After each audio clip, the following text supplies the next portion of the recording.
والدین اور بیوی میں زیادہ حق کس کا ہے؟ والدین کا جو حق ادا کیا جائے گا وہ یہ کہ ان کو تکلیف سے بچایا جائے. باقی ٹائم زیادہ کس کو دیا جاتا ہے؟ وہ بیوی کو دیا جاتا ہے، اس لیے کہ والدین کو آپ کے زیادہ ٹائم کی ضرورت نہیں ہوتی. تو اس لیے والدین کو اکثر لوگ اپنے والدین کو سفر میں اپنے ساتھ نہیں لے کے جاتے، گھومنے پھرنے جاتے ہیں تو بیوی کو لے کے جاتے ہیں. تو اس لیے کہ بیوی کے حقوق میں یہ چیز داخل ہے. قرآن میں بھی اللہ نے ارشاد فرمایا وصاحبتہ وبنیہ، قرآن میں اللہ نے بیوی کو صاحب کہا ہے. صاحبہ کا معنی ساتھ رہنے والی.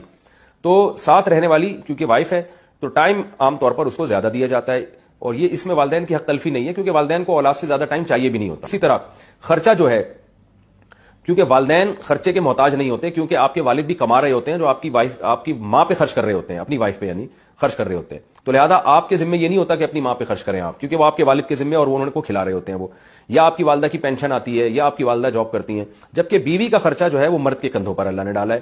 تو اس لحاظ سے انسان یہ ہو سکتا ہے کہ ماں باپ کو نہ دے رہا ہو، بیوی بچوں کو کھلا رہا ہو، تو اس میں کوئی گناہ نہیں ہے. اور رات گزارنا زوجہ کا حق ہے. آپ اگر والدہ کے ساتھ نہیں سوتے، باپ کے ساتھ نہیں سوتے، آپ بیوی کے ساتھ سوتے ہو، تو پھر ایسی صورت میں آپ کی والدہ اگر آپ کو تانا دیتی ہے کہ بھئی میں چاہتی ہوں کہ میرے گھر میں تو آگے سویا کر، تو بیگم کے ساتھ جا کے سو رہا ہے، تو ماں کا حق تو زیادہ ہے. تو ماں کا یہ تانا غلط ہوگا، اس لیے کہ ماں کا حق اگرچہ زیادہ ہے لیکن یہ والا حق ماں کا سرے سے ہے ہی نہیں.